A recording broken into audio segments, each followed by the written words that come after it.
And today, against our better judgment, we've decided to travel in the blistering heat, because really we haven't got any other choice, to be honest. Yeah, we mustn't grumble. No, oh no, not at all. We need to move today, otherwise we're not going to get back in time. We will, but we're having really long days. Yeah, and it's only going to get hotter. So I think it's forecast to be, it's about 33 today. Yeah. It's lovely at the moment, it's 9:30, so it's not roasty. It's not too hot just yet. Sweating already. The last time we were just near Whitney, we travelled from there to Oxford, stayed one night in Oxford, and then on to Abingdon. Yeah. We've been there for 2 nights.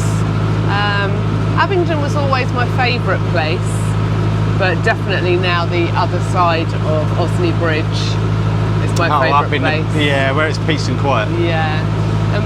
There's been a little bit of sort of trouble this time round at Abingdon. Unfortunately, lots of teenagers deciding to climb over people's boats and to jump in the river, and generally sort of winding up the boaters. I think 4 boats moved yesterday because of the trouble with the kids. But then the people in front were saying they had exactly the same in Wellingtons. Oh really? Yeah. So it sort of not ruined it. I mean, luckily we were the other side of the river, but it does make it quite difficult, and you feel sorry for the boaters that couldn't stay there because they're just sort of making their life awful, really. Yeah. But anyway, onwards we go today. Do we know where we're going today? No. No? Well, maybe Wallingford. Yeah, see how far we manage to get before the heat becomes a bit too much, really. Need 13 to be sensible. miles, 4 locks. Yeah. So I've now today got, I bought a water spray bottle. It's in the fridge, so that when I'm on the bow and I'm roasting, I'm going to spray myself to cool down. So let's see how today goes.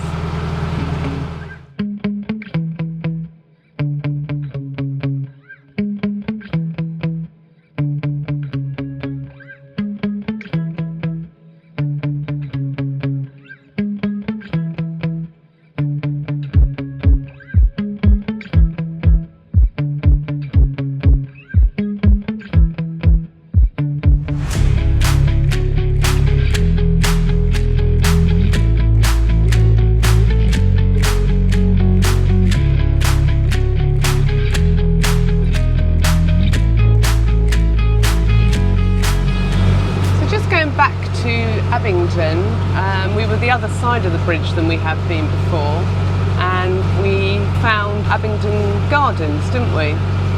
Oh, in the Abbey? Yeah, where the Abbey used to be. And apparently the chronicles say that the Abbey began in 675. Wow. Very old.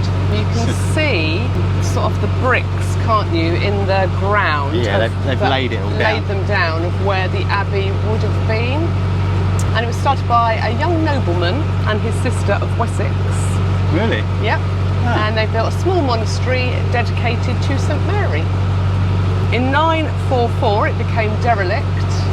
And then it was then it was later built and rebuilt and became one of the wealthiest monasteries in England. I've done the research. And then what happened? Well, then in 1327, the townspeople rioted. Here we go. And broke into the Abbey, burning and looting it. Was that one of them rebellions? Yeah, it was. They super glue themselves to it. Then peace was restored and it sort of just ticked along for a bit. And then naughty old Henry VIII, when he basically ordered for all the abbeys to be dismantled, he nicked all the bricks, took them away. And stole their money. Stole their money to build his palace in London. Cheeky old Henry VIII. And now you can wander around and you can see sort of how the gardens would have been, and you can see there's some remnants left, isn't there, that you can walk through. But yeah, yeah, if you ever visit Abingdon, it's definitely worth having a little sort nice of down there. mooch around, yeah. And then the other thing that we discovered that we'd never seen before was a little garden, like a little allotment, and it's like a local village thing, and they grow lots of vegetables. Community garden. Yeah, isn't it? another community garden, grow lots of vegetables, and there's a sign there saying when ready, when ripe, help yourself, feel free to pick. Lots of herbs. Yeah, herbs and all sorts. So that was really nice to see. I like seeing community things like that. There's three community gardens. Yeah. We found two, didn't we? We did, yeah. Another one by the swimming pool. Yeah, so... And the other one's up by the train station. Ah, okay. So yeah, little community garden. So you happen to be down there and the fruit or veg is ready, you can pick a bit for yourself. Bonus.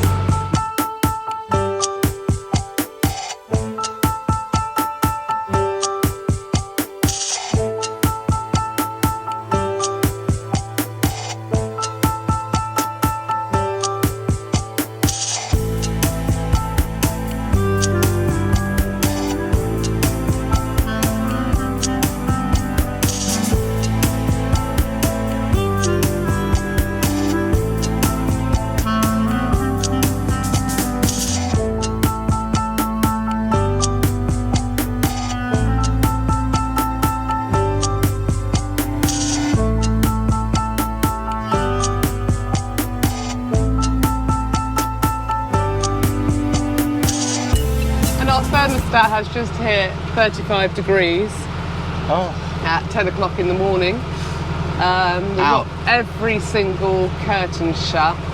And actually what we've realised as well is because I've had the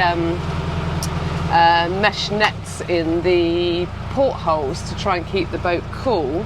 But we've taken those out and put the windows back in because actually it was just bringing warm air into the boat. So I did actually even consider putting tin foil on the windows this morning. It might come to that. It's supposed to be getting hotter.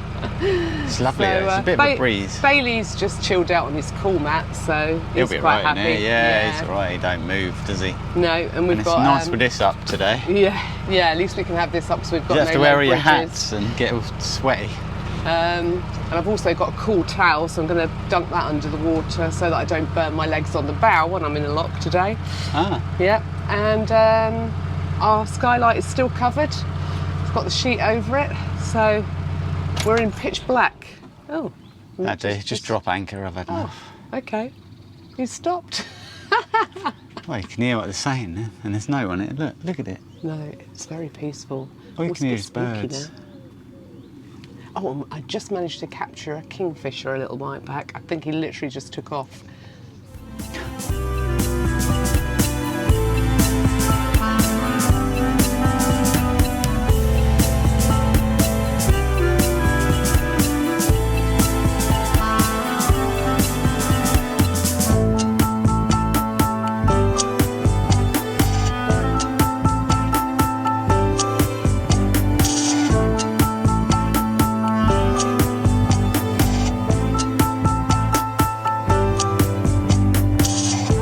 And a little tip actually, because we have our paddle boards on the roof, and we saw a man on a narrowboat that was more behind us back at Abingdon, and he gave us a good tip. He said he'd actually seen a paddleboard explode. Obviously it gets too hot and the pressure's too much and it literally explodes. So today, because of the heat as well, we have sort of depressurised them, let some of the air out, because we don't want our paddleboards to explode. Don't want to blow up. No. Little boats, all right, because that's in the water. Yeah. I think if they're in the water as they've got some cool, they're not too bad. But yeah, they're obviously on the roof. So hopefully we will have no explosions today.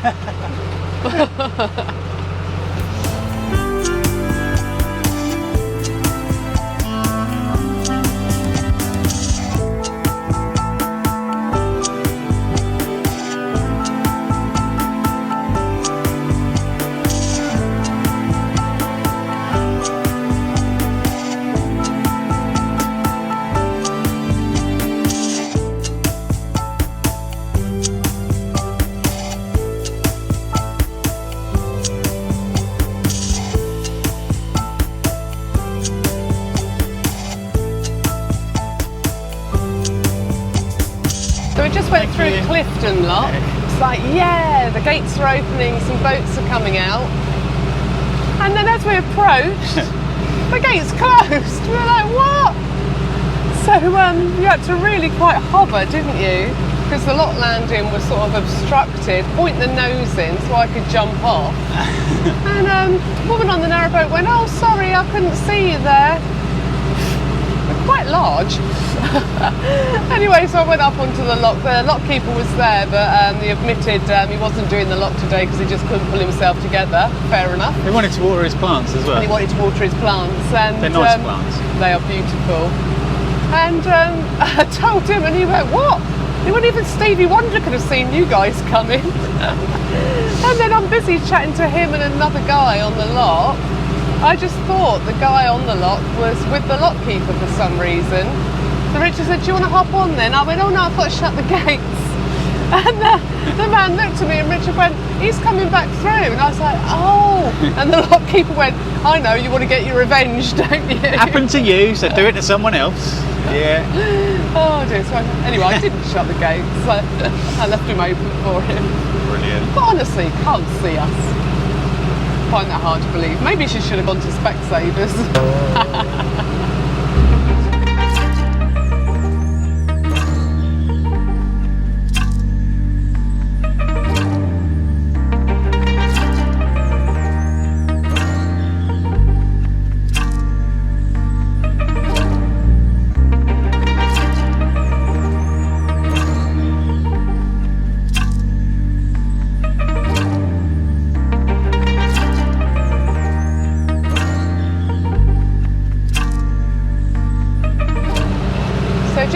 Days Lock, the place where we started to break down last year. We started hearing funny noises and our gearbox went. Luckily, nothing like that this time. We had two boats behind us in the lock and literally just the narrowest part of the river. One was quite sensible, they held back and then overtook when there was enough space. They were close though. And then the other one decided to floor it. Literally, whilst the river narrowed, how they didn't hit the side of the boat, I have absolutely no idea. Don't know. Well, the wash took the front of us right across, literally, so pushing us into the trees. So I was on the other lock trying to hold it off of the tree, so we would have crashed. We're literally side by side like and that. And then our front went right over. And you could see the wife shouting at her husband. Honestly, some people. Now it's really wide now. You know, you only have to wait 5 minutes. 5 minutes and then overtake opens up, safely. We can move over and he can just... Good thing though, so obviously it's hot. Just gone inside and checked the thermostat, and with all the windows and all the curtains shut, it's actually 10 degrees cooler in the boat. So it's nice. 34 currently out here, 24 in the boat. So it does make a big difference. Yeah, you can shut the windows. I think I'm going to get my water spray out in a minute though.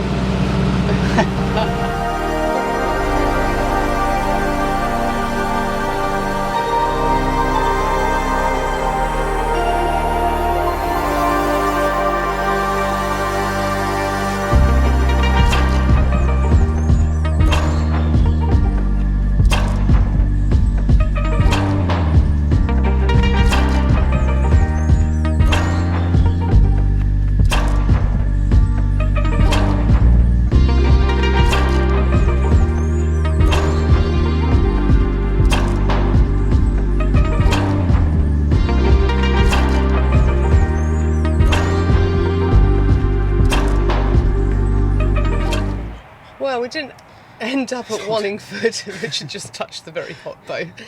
There was no room at the inn at Wallingford. Rammed. Yeah, great big African Queen hotel boat was taking up most of the mooring. And we had to carry on, but we made it to Goring, so at least we found somewhere to stop. Just above Cleve Lock. Yeah, Richard's just been straight in the water. Yeah, made a right mess. Yeah, it's got clay everywhere. Yeah. Human now. Yeah. So, oh, and by the way, this handy little water spray came in really useful when we were travelling. Actually, it does work. Yeah, it's quite nice. So like always, give us that cheeky little like. That would scratch me down. Hit that subscribe button and ping the notification bell. And we'll see you next time. Bye. Bye.